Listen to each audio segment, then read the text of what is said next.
ਧੰਨ ਵਾਹਿਗੁਰੂ ਸਾਹਿਬ ਜੀ।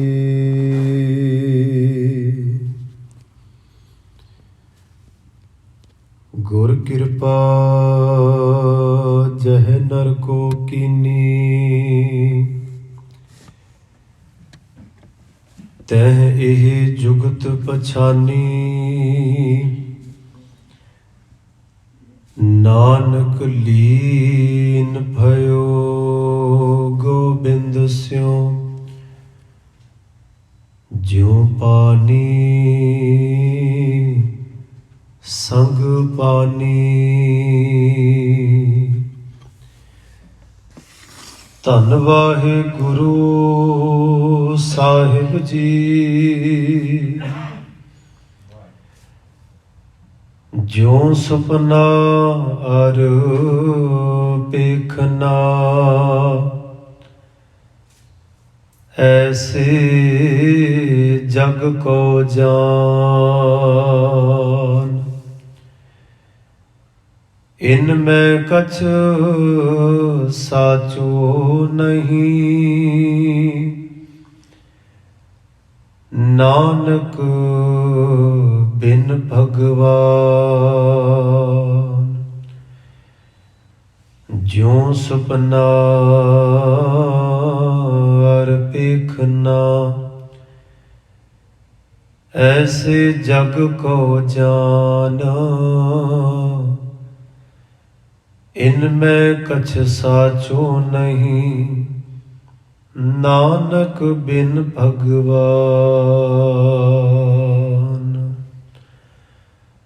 ਸਾਹਿਬ ਸਤਿਗੁਰੂ ਗੁਰੂ ਗ੍ਰੰਥ ਸਾਹਿਬ ਮਹਾਰਾਜ ਜੀ ਦੇ ਹਜ਼ੂਰ ਜੁੜ ਬੈਠੇ ਸਤਿਕਾਰੇ ਸਤਸੰਗੀ ਜਨੋ, ਗੁਰੂ ਮਹਾਰਾਜ ਜੀ ਦੀ ਬਖਸ਼ਿਸ਼ ਕਿਰਪਾ ਸਦਕਾ ਅਸੀਂ ਸਾਰੇ ਹੀ ਗੁਰੂ ਹਜ਼ੂਰੀ ਵਿੱਚ ਬੈਠ ਕੇ ਗੁਰਬਾਣੀ ਦਾ ਪਾਠ ਅਤੇ ਗੁਰਬਾਣੀ ਕੀਰਤਨ ਸ਼ਰਵਣ ਕਰ ਰਹੇ ਸਾਂ। ਸਤਿਗੁਰੂ ਗੁਰੂ ਤੇਗ ਬਹਾਦਰ ਮਹਾਰਾਜ, ਜਿਨ੍ਹਾਂ ਨੇ ਆਪਣੀ ਮੁਬਾਰਕ ਮੁਕੱਦਸ ਰਸਨਾ ਤੋਂ 57 ਸ਼ਲੋਕ ਉਚਾਰਨ ਕੀਤੇ ਹਨ, ਗੁਰੂ ਮਹਾਰਾਜ ਜੀ ਦੇ ਚੱਲ ਰਹੇ ਸ਼ਲੋਕਾਂ ਦੀ ਲੜੀ ਵਿੱਚ 23ਵਾਂ ਨੰਬਰ ਸ਼ਲੋਕ ਆਪ ਜੀ ਨੇ ਸ਼ਰਵਣ ਕੀਤਾ ਹੈ। ਆਓ ਗੁਰੂ ਅਸੀਸ ਲੈ ਕੇ ਮੁਬਾਰਕ ਸ਼ਲੋਕ ਦੀ ਵਿਚਾਰ ਨਾਲ ਸਾਂਝ ਪਾਈਏ। ਗੁਰੂ ਕਲਗੀਧਰ ਪਾਤਸ਼ਾਹ ਵੱਲੋਂ ਬਖਸ਼ਿਸ਼ ਕੀਤੀ ਫਤਿਹ ਨਾਲ ਸਾਂਝ ਪਾਓ। ਆਖੋ ਜੀ ਵਾਹਿਗੁਰੂ ਜੀ ਕਾ ਖਾਲਸਾ, ਵਾਹਿਗੁਰੂ ਜੀ ਕੀ ਫਤਿਹ। ਸਤਿਗੁਰੂ ਗੁਰੂ ਗ੍ਰੰਥ ਸਾਹਿਬ ਜੀ ਦੀ ਬਾਣੀ ਦੇ ਵਿੱਚ ਗੁਰੂ ਮਹਾਰਾਜ ਜੀ ਨੇ ਅਕਾਲ ਪੁਰਖ ਵਾਹਿਗੁਰੂ ਨੂੰ ਜਦੋਂ ਵੀ ਬਿਆਨ ਕੀਤਾ ਹੈ, ਉੱਥੇ ਗੁਰੂ ਮਹਾਰਾਜ ਜੀ ਨੇ ਸੱਚ ਜਾਂ ਸਾਚ ਸ਼ਬਦ ਦੀ ਵਰਤੋਂ ਕੀਤੀ ਹੈ। ਇਹਦਾ ਭਾਵ ਇਹ ਹੈ ਕਿ ਅਕਾਲ ਪੁਰਖ ਹੀ ਸਦੀਵੀ ਹੋਣ ਦਾ ਮਾਲਕ ਹੈ। ਇਸ ਵਿਸ਼ੇ ਨੂੰ ਬੜੇ ਗੰਭੀਰ ਹੋ ਕੇ ਜਾਣਨ ਦਾ ਯਤਨ ਕਰਨਾ ਹੈ। ਵੱਖ-ਵੱਖ ਸ਼ਬਦ ਹਨ ਬਾਣੀ ਦੇ ਵਿੱਚ, ਪਰ ਉਹਨਾਂ ਦੇ ਮਾਇਨੇ, ਉਹਨਾਂ ਦੇ ਮੀਨਿੰਗ, ਉਹਨਾਂ ਪਿੱਛੇ ਲੁਕੀ ਹੋਈ ਸੈਂਸ ਜਿਹੜੀ ਹੈ ਉਹ ਇੱਕੋ ਕੰਮ ਕਰ ਰਹੀ ਹੁੰਦੀ ਹੈ। ਜਿਵੇਂ ਕਿ ਮਹਾਰਾਜ ਜੀ ਨੇ ਅੰਮ੍ਰਿਤ ਸ਼ਬਦ ਦੀ ਵਰਤੋਂ ਵੀ ਕੀਤੀ ਹੈ, ਉਹ ਵੀ ਸਾਚ ਦੇ, ਸੱਚ ਦੇ ਬਿਲਕੁਲ ਨੇੜੇ ਹੈ। ਜਿਵੇਂ ਸੱਚ ਦਾ ਅਰਥ ਹੁੰਦਾ ਸਦੀਵੀ ਰਹਿਣ ਵਾਲਾ, ਇੱਦਾਂ ਅੰਮ੍ਰਿਤ ਦਾ ਅਰਥ ਵੀ ਨਾ ਮਰਨ ਵਾਲਾ, ਮ੍ਰਿਤ ਤੋਂ ਅੰਮ੍ਰਿਤ ਬਣੇ। ਇਹ ਆਪਸ ਵਿੱਚ ਦੋਵੇਂ ਹੀ ਅਪੋਜ਼ਿਟ ਵਰਡ ਹਨ। ਬਾਣੀ ਵਿੱਚ ਮਹਾਰਾਜ ਜੀ ਨੇ ਮ੍ਰਿਤ ਸ਼ਬਦ ਵੀ ਵਰਤਿਆ ਤੇ ਅੰਮ੍ਰਿਤ ਵੀ ਵਰਤਿਆ। ਸਾਨੂੰ ਦੋਨਾਂ ਦੀ ਖੂਬੀ ਤੇ ਦੋਨਾਂ ਦੀ ਪਹਿਚਾਣ ਕਰਾਈਏ ਕਿ ਮ੍ਰਿਤ ਕੀ ਹੈ ਤੇ ਅੰਮ੍ਰਿਤ ਕੀ ਹੈ, ਤਾਂ ਕਿ ਸਾਡੀ ਚੋਣ ਕਰਨੀ ਸੌਖੀ ਹੋ ਜਾਏ। ਮੈਂ ਪਿਛਲੇ ਦਿਨੀ ਵੀ ਇਹ ਬੇਨਤੀ ਕੀਤੀ ਸੀ ਕਿ ਜਦੋਂ ਅਸੀਂ ਇਹ ਸ਼ਬਦ ਆਖਦੇ ਹਾਂ ਕਿ ਫਲਾਣਾ ਅੰਮ੍ਰਿਤਧਾਰੀ ਹੈ, ਅੰਮ੍ਰਿਤਧਾਰੀ ਹੈ, ਮਹਾਰਾਜ ਜੀ ਨੇ ਅੰਮ੍ਰਿਤਧਾਰੀ ਜਾਂ ਅੰਮ੍ਰਿਤ ਸ਼ਬਦ ਕਿਸੇ ਖਾਸ ਲਿਬਾਸ ਵਾਲੇ ਨੂੰ ਨਹੀਂ ਆਖ ਕੇ ਵਰਤਿਆ। ਹਾਂ, ਇਹ ਅਸੀਂ ਕਹਿ ਸਕਦੇ ਹਾਂ ਕਿ ਜਿੰਨੇ 5 ਕਕਾਰ ਪਾਏ ਨੇ, ਸਰੂਪ ਵਿੱਚ ਹੈ, ਦਸਤਾਰ ਬੰਨੀ, ਅਸੀਂ ਇਹ ਕਹਿ ਸਕਦੇ ਹਾਂ ਕਿ ਇਹਨੇ ਖੰਡੇ ਬਾਟੀ ਦੀ ਪਹੁਲ ਲਈ ਹੈ। ਪਰ ਜਿਹੜਾ ਅੰਮ੍ਰਿਤ ਸ਼ਬਦ ਹੈ ਕਾਮਨ ਹੈ। ਅੰਮ੍ਰਿਤਧਾਰੀ ਕੋਈ ਵੀ ਹੋ ਸਕਦਾ ਹੈ। ਜਿਹੜਾ ਉਸ ਅੰਮ੍ਰਿਤ ਨੂੰ ਧਾਰਨ ਕਰ ਗਿਆ, ਮਨ ਤੌਰ ਤੇ ਜਿਨਨੇ ਉਸ ਅੰਮ੍ਰਿਤ ਨੂੰ ਧਾਰਨ ਕਰ ਲਿਆ, ਜਿਵੇਂ ਮਾਇਆ ਨੂੰ ਧਾਰਨ ਕਰਨ ਵਾਲਾ ਮਾਇਆ ਧਾਰੀ, ਸਹਿਜ ਨੂੰ ਧਾਰਨ ਕਰਨ ਵਾਲਾ ਸਹਿਜ ਧਾਰੀ, ਏਦਾਂ ਮਹਾਰਾਜ ਨੇ ਅੰਮ੍ਰਿਤ ਨੂੰ ਧਾਰਨ ਕਰਨ ਵਾਲੇ ਨੂੰ ਹੀ ਅੰਮ੍ਰਿਤਧਾਰੀ ਮੰਨਣਾ ਹੈ। ਹੁਣ ਅੰਮ੍ਰਿਤ ਕੀ ਹੈ? ਗੁਰੂਦੇਵ ਮਹਾਰਾਜ ਨੇ ਬਾਣੀ ਦੇ ਵਿੱਚ ਇਹਦੇ ਪ੍ਰਥਾਏ ਬੇਅੰਤ ਸ਼ਬਦ ਵਰਤੇ ਨੇ ਕਿ ਜਿਸ ਜਲਨਿਧ ਕਾਰਨ ਤੁਮ ਜਗ ਆਏ, ਸੋ ਅੰਮ੍ਰਿਤ ਗੁਰ ਪਾਹੀ ਜੀਓ। ਨਾ ਖਤਮ ਹੋਣ ਵਾਲਾ, ਨਾ ਮੁੱਕਣ ਵਾਲਾ ਪਰਮੇਸ਼ਵਰ ਅਕਾਲ ਪੁਰਖ ਵਾਹਿਗੁਰੂ ਦਾ ਨਿਜ਼ਾਮ, ਉਹਦੇ ਸ਼ੁਭ ਗੁਣ, ਉਹਦਾ ਬਣਾਇਆ ਹੋਇਆ ਨਿਜ਼ਾਮ ਸਿਸਟਮ, ਇਹ ਨਾ ਮੁੱਕਣ ਵਾਲਾ ਹੈ, ਅੰਮ੍ਰਿਤ ਹੈ। ਔਰ ਨਾਲ ਹੀ ਮਹਾਰਾਜ ਨੇ ਆਖ ਦਿੱਤਾ ਕਿ ਬਾਕੀ ਜੋ ਕੁਝ ਤੂੰ ਦੇਖ ਰਿਹਾ ਹੈ, ਜੋ ਦਿਖਦਾ ਹੈ, ਸਥੂਲ ਹੈ, ਇਹ ਮ੍ਰਿਤ ਹੈ। ਮ੍ਰਿਤ ਮੰਡਲ ਜਗ ਸਾਜਿਆ। ਇਹ ਜਿੰਨਾ ਮੰਡਲ ਬਣੇ ਨਾ ਮ੍ਰਿਤ, ਮੌਤ ਦੇ ਘੇਰੇ ਦੇ ਵਿੱਚ, ਮੌਤ ਦੇ ਦਾਇਰੇ ਦੇ ਵਿੱਚ ਖਤਮ ਹੋ ਜਾਣ ਵਾਲਾ ਮ੍ਰਿਤ ਮੰਡਲ ਜਗ ਸਾਜਿਆ, ਜਿਉ ਬਾਲੂ ਘਰ ਬਾਰ, ਬਿਨਸਤ ਬਾਰ ਨਾ ਲੱਗ ਗਈ। ਜਿਉ ਕਾਗਦ ਬੁੰਦਾਰ, ਜਿਵੇਂ ਕਾਗਜ਼ ਦੇ ਉੱਤੇ ਬੂੰਦ ਪਾ ਦਿਓ, ਉਹ ਹੌਲੀ ਹੌਲੀ ਗਲਣਾ ਸ਼ੁਰੂ ਹੋ ਜਾਂਦਾ ਹੈ। ਇਸ ਤਰ੍ਹਾਂ ਮਹਾਰਾਜ ਨੇ ਆਖਿਆ ਜਗਤ ਮੰਡਲ ਮ੍ਰਿਤ ਦੇ ਵਿੱਚ ਹੈ, ਤੇ ਇਹਦੇ ਉੱਤੇ ਸਮਾਂ ਜਿਹੜਾ ਕਾਲ ਲਾਗੂ ਹੁੰਦਾ ਹੈ ਨਾ, ਉਹ ਇਦਾਂ ਜਿਵੇਂ ਕਾਗਜ਼ ਦੇ ਉੱਤੇ ਪਾਣੀ ਪਾ ਦਈਏ, ਹੌਲੀ ਹੌਲੀ ਉਹ ਗਲ ਜਾਣਾ ਹੈ। ਸਮਾਂ ਜਿਹੜਾ ਹੈ ਨਾ, ਵਕਤ, ਟਾਈਮ, ਇਹ ਹੌਲੀ ਹੌਲੀ ਹਰ ਇੱਕ ਚੀਜ਼ ਨੂੰ ਖਤਮ ਕਰ ਦਿੰਦਾ ਹੈ, ਗਾਲ ਦਿੰਦਾ ਹੈ। ਹਰ ਇੱਕ ਚੀਜ਼ ਓਲਡ ਹੋ ਜਾਂਦੀ ਹੈ, ਪੁਰਾਣੀ ਹੋ ਜਾਂਦੀ ਹੈ, ਅਖੀਰ ਮਿੱਟੀ 'ਚ ਰਲ ਜਾਂਦੀ ਹੈ। ਕਿੰਨੀਆਂ ਸਭਿਅਤਾਵਾਂ ਮਿੱਟੀ ਦੇ ਵਿੱਚ ਫਨਾ ਹੋ ਗਈਆਂ, ਲੱਭਿਆ ਵੀ ਨਹੀਂ ਲੱਭ ਰਹੀਆਂ, ਪਤਾ ਨਹੀਂ ਕਿੱਥੇ ਦਫਨ ਹੋ ਗਈਆਂ। ਉਹਨਾਂ ਨੂੰ ਅੱਜ ਲੱਭਿਆ ਘੋਖਿਆ ਜਾ ਰਿਹਾ ਕਿ ਇੱਥੇ ਕਿਸੇ ਸਦੀ ਦੇ ਵਿੱਚ ਕੋਈ ਸਭਿਅਤਾ ਜਿਉਂਦੀ ਸੀ। ਉਹਨਾਂ ਨੂੰ ਸਮਾਂ ਖਾ ਗਿਆ, ਖੋਰ ਗਿਆ। ਗੁਰੂ ਮਹਾਰਾਜ ਨੇ ਆਖਿਆ ਮ੍ਰਿਤ ਹੈ। ਇਹਦੇ ਨਾਲ ਹੀ ਰਿਲੇਟਿਵ ਗੁਰੂ ਮਹਾਰਾਜ ਨੇ ਦੋ ਸ਼ਬਦ ਹੋਰ ਵਰਤੇ ਨੇ, ਉਹ ਹੈ ਨਿਰਗੁਣ ਤੇ ਸਰਗੁਣ। ਜਿਹੜੀ ਮੈਂ ਬੇਨਤੀ ਕਰ ਰਿਹਾ ਅੱਜ ਦੇ ਵਿਸ਼ੇ ਨਾਲ ਸੰਬੰਧਿਤ, ਗੁਰੂ ਮਹਾਰਾਜ ਨੇ ਜੋ ਦਿਖਦਾ ਹੈ ਇਹਨੂੰ ਸਰਗੁਣ ਕਿਹਾ ਹੈ, ਸਥੂਲ ਹੈ, ਜੋ ਦਿਖ ਰਿਹਾ ਹੈ। ਪਰ ਜੋ ਨਹੀਂ ਦਿਖ ਰਿਹਾ ਪਰ ਹੈ, ਮਹਾਰਾਜ ਨੇ ਉਹਨੂੰ ਨਿਰਗੁਣ ਕਿਹਾ ਹੈ। ਸਰਗੁਣ, ਨਿਰਗੁਣ, ਨਿਰੰਕਾਰ ਹੈ, ਦੋਨੋਂ ਹੀ ਸਰੂਪ ਜਿਹੜੇ ਨੇ ਨਾ, ਦੋਨਾਂ ਵਿਚਾਰਾਂ ਦਾ ਜਾਂ ਦੋਨੋਂ ਜਿਹੜੇ ਸਟਰਕਚਰ ਨੇ ਉਹ ਹੈ ਪਰਮੇਸ਼ਵਰ ਦੇ ਹੀ ਨੇ।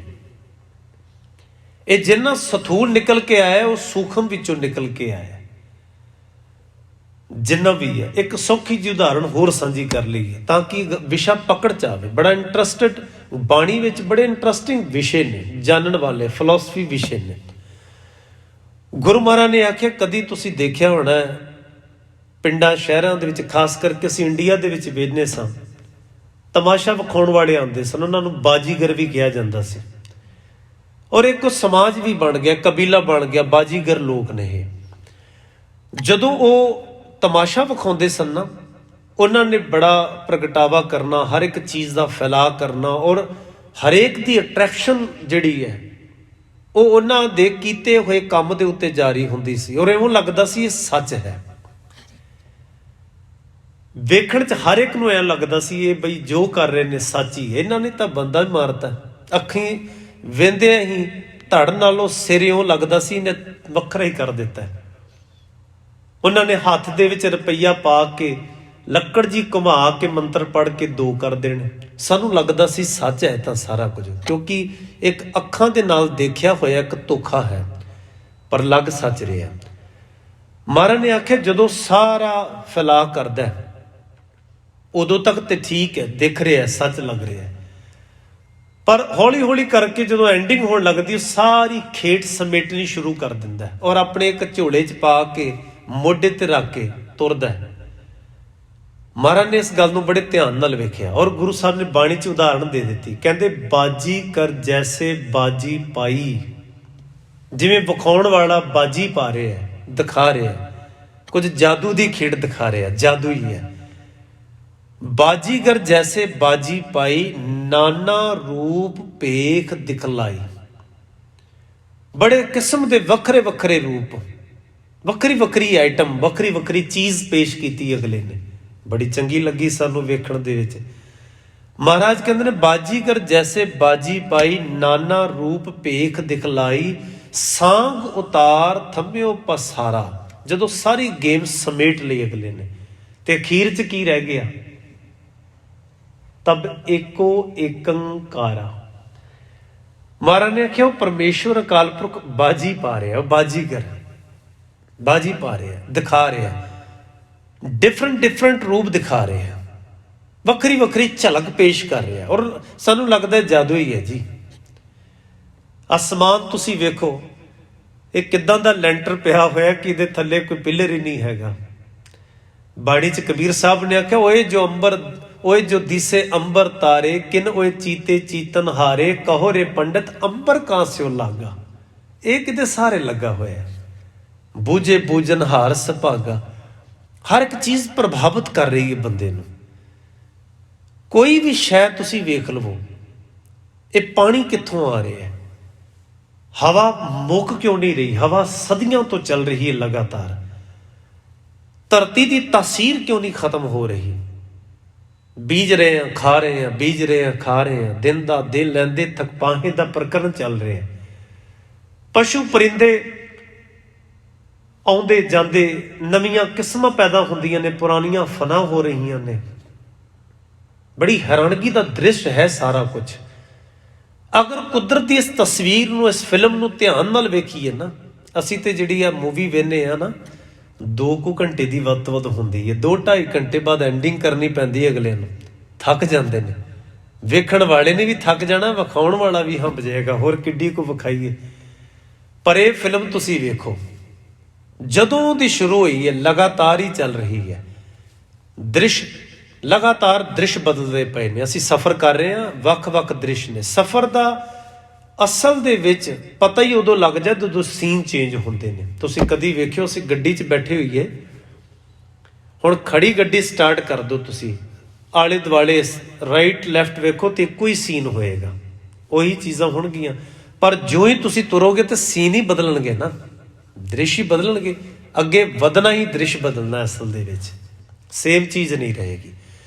महाराज कहते हैं ये सारा दृष्टांत देखो तुसी, और लोग सदियां तो वेखते आ रहे हैं, और कितनी कमाल दी मूवी ते फिल्म है करते दी। लोग अकदे भी नहीं, लोग थकते भी नहीं, ना वो मुकण ते आउंदी है, वेंदे वेंदे असी मुक रहे हैं, असी खत्म हो रहे हैं, वो दृश्य नहीं खत्म हो रहा। किन्ने वेख वेख चले गए, वो लगातार कंटिन्यू चल रहा है, वो प्रोसैस मुक नहीं रहा। हुण तुसीं वेखो, जिन्हां ने बाणी लिखी उन्होंने अपने टाइम ते दृश्य वेख्या, सानू वो पिक्चर खिंच के साडे तक पहुँचाती, असीं वो वेखण दी कोशिश कर रहे हैं। असल तो यही है, सानू नहीं पता बाबे नानक वेले की असल च सी। गुरु महाराज के वक्त जहांगीर, औरंगजेब, ये सारे वो दृश्य सन आए, रूपांतर जिहड़े ने ना, जिन्हों असीं एक्टर कहने, एक्टर अदा कर रहे हैं अपना रोल। पर असी अगर वेखना चाहिए जहांगीर तो कित्थों वेखीए। असी अगर वेखना चाहिए कबीर महाराज, कबीर साहब, रविदास साहब किदां दे सन, उन्हां दे टाइम ते की चल रहा सी बनारस दे विच, वो दृश्य अज वेखना चाहिए 600-700 साल बाद किवें वेखीए। गुरु ग्रंथ साहब दे विच उदों दी वो रूपांतर तस्वीर खिंच के, मूवी दी फिल्म दी खिंच के तस्वीर साडे तक महाराज ने शब्दां दे राहीं पहुँचा दित्ती। असी हुण वेखदे हां दे विच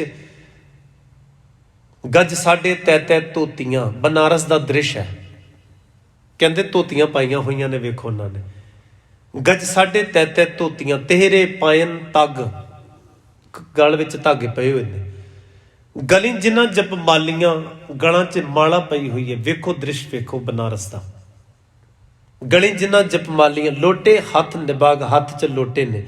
कबीर साहब की कह रहे हो तुसीं इन्हां बारे? तस्वीर तो असीं भी वेख रहे हैं, अज भी हैगियां ने इहो जिहियां।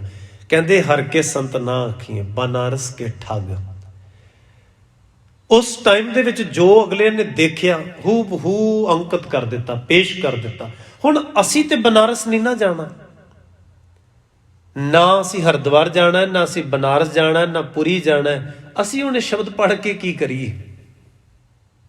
ਕੀ ਕਰਾਂਗੇ? ਅਸੀਂ ਤਾਂ ਬਨਾਰਸ ਜਾਂਦੇ ਹੀ ਨਹੀਂ। ਗੱਲ ਇਹ ਹੈ ਕਿ ਮਹਾਰਾਜ ਨੇ ਆਖਿਆ ਕਿ ਵੇਖੋ, ਤਸਵੀਰ ਆਪਣੇ ਟਾਈਮ ਤੇ ਉਹਦੀ ਮੈਚ ਕਰਕੇ ਵੇਖਿਓ। ਉਦੋਂ ਵੀ ਡਰੈਸ ਚੇਂਜ ਹੋਈ ਹੋਏਗੀ, ਡਰੈਸ ਬਦਲ ਚੁੱਕੀ। ਹੋ ਸਕਦਾ ਹੁਣ ਜਨੇਊ ਨਾ ਪਾਇਆ ਹੋਵੇ, ਕਿਰਪਾਨ ਲੰਮੀ ਸਾਰੀ ਪਾਈ ਹੋਵੇ। ਹੋ ਸਕਦਾ ਉਹਨੇ ਤਿਲਕ ਨਾ ਲਾਇਆ ਹੋਵੇ, ਬੋਦੀ ਨਾ ਧਰੀ ਹੋਵੇ, ਵੱਡੀ ਸਾਰੀ ਦਸਤਾਰ ਤੇ ਦੁਮਾਲਾ ਬਣਿਆ ਹੋਵੇ।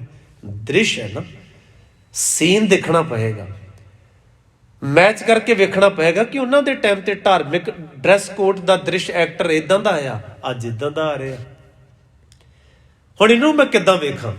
ਵਿਖਾਉਣ ਦਾ ਐਂਗਲ ਜਿਹੜਾ ਨਾ, ਦ੍ਰਿਸ਼ਟੀਕੋਣ ਹੈ, ਉਹ ਕਬੀਰ ਜੀ ਤੋਂ ਲੈਣੀ ਪਏਗੀ। ਉਹ ਕਹਿੰਦੇ ਮੇਰੀ ਨਿਗਾਹ ਨਾਲ ਵੇਖ, ਤੂੰ ਬਾਹਰੋਂ ਨਾ ਵੇਖੀ।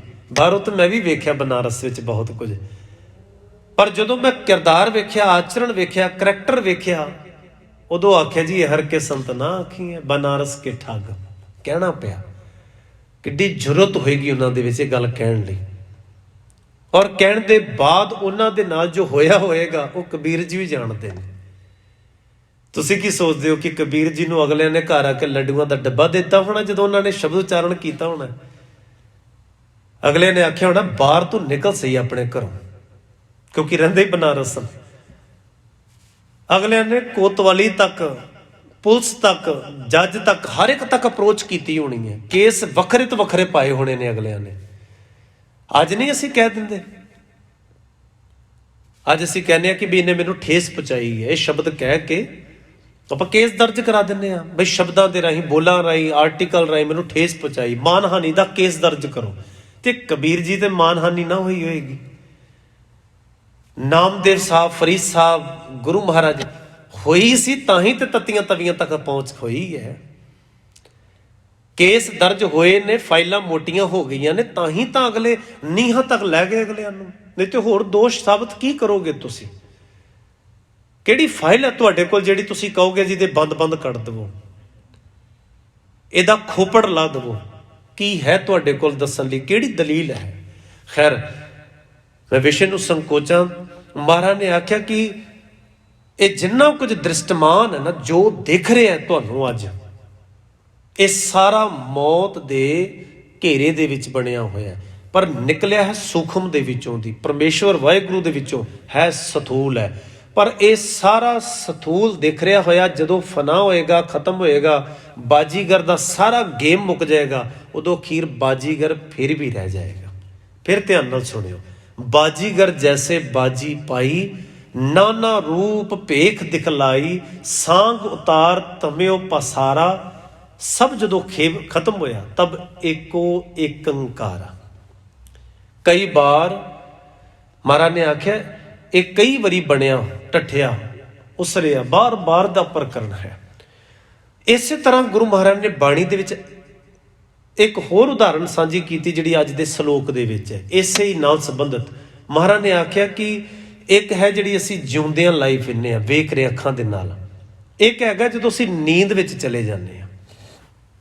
ਵੇਖੋ, ਸਾਡੇ ਨਾਲ ਰੋਜ਼ ਹੁੰਦਾ, ਅਸੀਂ ਰੋਜ਼ ਹੀ ਤਕਰੀਬਨ ਸੌਂਦੇ ਹਾਂ ਤੇ ਸੁਪਨੇ ਪੈਂਦੇ ਹਾਂ। ਮਹਾਰਾਜ ਨੇ ਨਾ ਪੇਸ਼ ਕਿੱਦਾਂ ਕੀਤਾ? ਗੁਰੂ ਮਹਾਰਾਜ ਕਹਿੰਦੇ ਜੋ ਦਿਖ ਰਿਹਾ ਨਾ ਸਾਰਾ ਕੁਝ ਬਾਹਰ, ਜੋ ਵੀ ਸਥੂਲ ਹੈ, ਔਰ ਜੋ ਅਸੀਂ ਸੁਪਨੇ ਦੇ ਵਿੱਚ ਵੇਖ ਰਹੇ ਹੁੰਦੇ ਹਾਂ, ਲੱਗਦੇ ਦੋਨੋਂ ਹੀ ਸੱਚ ਨੇ ਸਾਨੂੰ। ਲੱਗਦੇ ਦੋਨੋਂ ਹੀ ਸੱਚ ਨੇ ਸਾਨੂੰ। ਸਾਨੂੰ ਲੱਗਦਾ ਸਭ ਕੁਝ ਠੀਕ ਸੱਚ ਹੈ, ਸਦੀਵੀ ਹੈ। ਜਿਸ ਵੇਲੇ ਬੰਦਾ ਸੁਪਨਾ ਵੇਖ ਰਿਹਾ ਹੁੰਦਾ ਨਾ, ਉਸ ਪੀਰੀਅਡ ਦੇ ਵਿੱਚ ਉਹਨੂੰ ਲੱਗਦਾ ਜੀ ਬਿਲਕੁਲ ਮੈਂ ਉਹਦੇ ਵਿੱਚ ਜਾ ਚੁੱਕਾ, ਸੁਪਨਾ ਬਿਲਕੁਲ ਸੱਚ ਹੈ। ਉਹਨੂੰ ਜੀ ਰਿਹਾ ਹੁੰਦਾ, ਉਸ ਪੀਰੀਅਡ ਦੇ ਵਿੱਚ ਹੰਢਾ ਰਿਹਾ ਹੁੰਦਾ, ਗੱਲਾਂ ਬਾਤਾਂ, ਡਾਇਲੋਗ ਸਭ ਕੁਝ ਚੱਲ ਰਿਹਾ ਹੁੰਦਾ, ਸੱਚ ਲੱਗਦਾ। ਪਰ ਜਿਉਂ ਹੀ ਉੱਠਦਾ, ਜਾਗ ਜਾਂਦਾ, ਅਵੇਅਰ ਹੁੰਦਾ, ਨੀਂਦ ਟੁੱਟਦੀ ਹੈ, ਉਦੋਂ ਉਹਨੂੰ ਲੱਗਦਾ ਕਮਾਲ ਹੈ। ਤੁਸੀਂ ਵੇਖੋ, ਇੰਨਾ ਸੱਚ ਲੱਗਣ ਲੱਗ ਪੈਂਦਾ ਕਿ ਕਈ ਵਾਰੀ ਡਰਦੇ ਕਰਕੇ ਨਾ ਪਸੀਨਾ ਵੀ ਮੂੰਹ ਤੇ ਆਇਆ ਹੁੰਦਾ। ਜਿਉਂ ਹੀ ਉੱਠਦਾ ਮੂੰਹ ਤੇ ਹੱਥ ਮਾਰਦਾ, ਕਮਾਲ ਹੈ, ਸੁਪਨਾ ਹੀ ਸੀ, ਮੈਂ ਵੀ ਡਰਿਆ ਫਿਰਦਾ। ਇਸੇ ਕਰਕੇ ਰਵਿਦਾਸ ਸਾਹਿਬ ਜੀ ਨੇ ਗੱਲ ਕਹੀ ਹੈ ਬਾਣੀ ਦੇ ਵਿੱਚ, ਮਾਧਵੇ ਕਿਆ ਕਹੀ ਹੈ ਭ੍ਰਮ ਐਸਾ, ਜੈਸਾ ਮਾਨੀਐ ਹੋਏ ਨਾ ਤੈਸਾ। ਨਰਪਤ ਏਕ ਸਿੰਘਾਸਨ ਸੋਇਆ, ਸੁਪਨੇ ਪਿਆ ਭਿਖਾਰੀ, ਅਛਤ ਰਾਜ ਵਿਛੁਰਤ ਦੁਖ ਪਾਇਆ, ਸੋ ਗਤ ਪਈ ਹਮਾਰੀ। ਬਾਣੀ 'ਚ ਬੇਅੰਤ ਪ੍ਰਮਾਣ ਸੁਪਨੇ ਦੇ ਪ੍ਰਥਾਏ ਨੇ।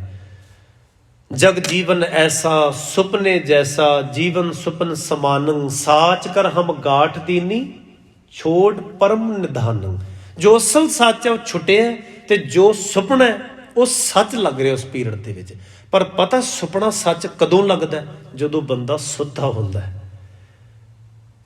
ਸੁੱਤੇ ਪਿਆ ਨੂੰ ਸੁਪਨਾ ਹੋਣੇ ਨੇ। ਜਦੋਂ ਅਸੀਂ ਆਤਮਿਕ ਮੰਡਲ ਤੇ ਸੋਚ ਵਿਚਾਰ ਪੱਧਰ ਤੇ ਸੌਂ ਜਾਂਦੇ ਹਾਂ ਨਾ, ਅੰਦਰੋਂ ਦੀ ਬਿਲਕੁਲ ਸੁੱਤੇ ਹੁੰਦੇ ਆ, ਅਵੇਅਰ ਨਹੀਂ ਹੁੰਦੇ, ਜਾਗਰਤ ਨਹੀਂ ਹੁੰਦੇ।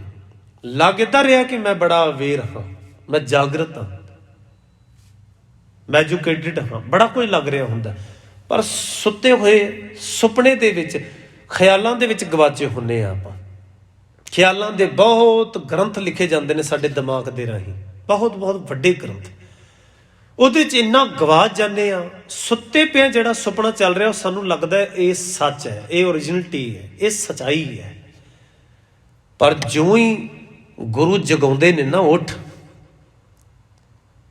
ਫਿਰ ਧਿਆਨ ਦਿਓ ਜੇ ਕਈ ਵਾਰੀ ਵਿਸ਼ਾ ਉਹ ਵਿੱਚੋਂ ਦੀ ਹੋਰ ਨਿਕਲ ਆਉਂਦਾ, ਕਿਉਂਕਿ ਚਿੱਤ ਕਰਦਾ ਹਰ ਇੱਕ ਮੋੜ ਤੇ ਝਾਤ ਪਾ ਲਈਏ ਬਾਣੀ ਇਹਦੇ ਬਾਰੇ ਕੀ ਕਹਿ ਰਹੀ ਹੈ। ਬਾਣੀ 'ਚ ਜਿਹੜਾ ਉੱਠ ਲਫ਼ਜ਼ ਆਇਆ ਨਾ, ਉਹ ਫਿਜ਼ੀਕਲੀ ਉੱਠਣਾ ਨਹੀਂ ਹੁੰਦਾ। ਕੱਲਾ ਅਸੀਂ ਸੋਚਿਆ ਕਿ ਫਿਜ਼ੀਕਲੀ ਮੈਂ ਸਵੇਰੇ 2 ਵਜੇ 3 ਵਜੇ 4 ਵਜੇ ਉੱਠ ਜਾਂਦਾ ਤੇ ਉੱਠਿਆ ਹੋਇਆ ਕਿਤੇ, ਨਹੀਂ।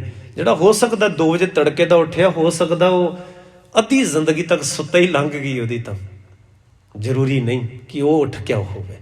ਹਾਂ, ਅਗਰ ਉਹ ਆਤਮਿਕ ਤੌਰ ਤੇ ਉੱਠਣ ਲਈ ਉਹ ਉੱਠਦਾ ਪ੍ਰੈਕਟਿਸ ਕਰਦਾ ਪਿਆ ਤਾਂ ਉਹ ਉੱਠਣਾ ਵੀ ਉਹਦੀ ਹੈਲਪ ਵਿੱਚ ਹੈ। ਅਦਰਵਾਈਜ਼ ਉਹ ਕੇਵਲ ਬਸ ਉੱਠਣ ਨੂੰ ਹੀ ਸਭ ਕੁਝ ਸਮਝ ਰਿਹਾ ਹੈ, ਉਹ ਇੱਕ ਥਕੇਵਾਂ ਹੈ, ਇੱਕ ਪ੍ਰੈਕਟਿਸ ਹੀ ਹੈ, ਹੋਰ ਕੁਝ ਨਹੀਂ।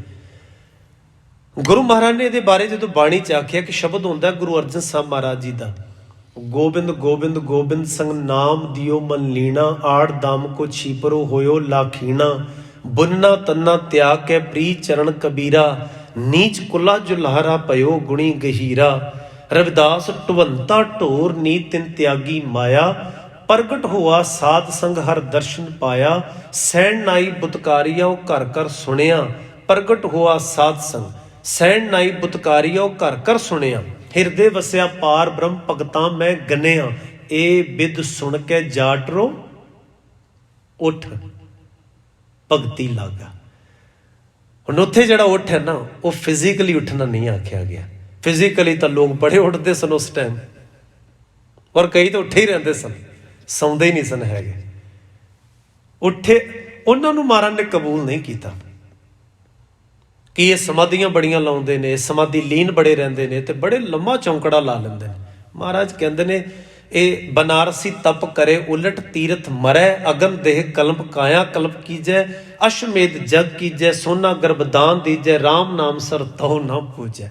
ਗੁਰੂ ਮਹਾਰਾਜ ਨਿਰਾਸ਼ ਥੋੜਾ ਕਰਦੇ ਸਨ ਉਹਨਾਂ ਲੋਕਾਂ ਨੂੰ, ਸੱਚ ਦੱਸ ਰਹੇ ਸਨ। ਬਨਾਰਸੀ ਤਪ ਕਰੇ ਉਲਟ, ਉਲਟੇ ਲਟਕੇ ਰਹਿੰਦੇ ਸਨ, ਨੀਂਦ ਹੀ ਨਾ ਆ ਜਾਏ ਕਿਤੇ।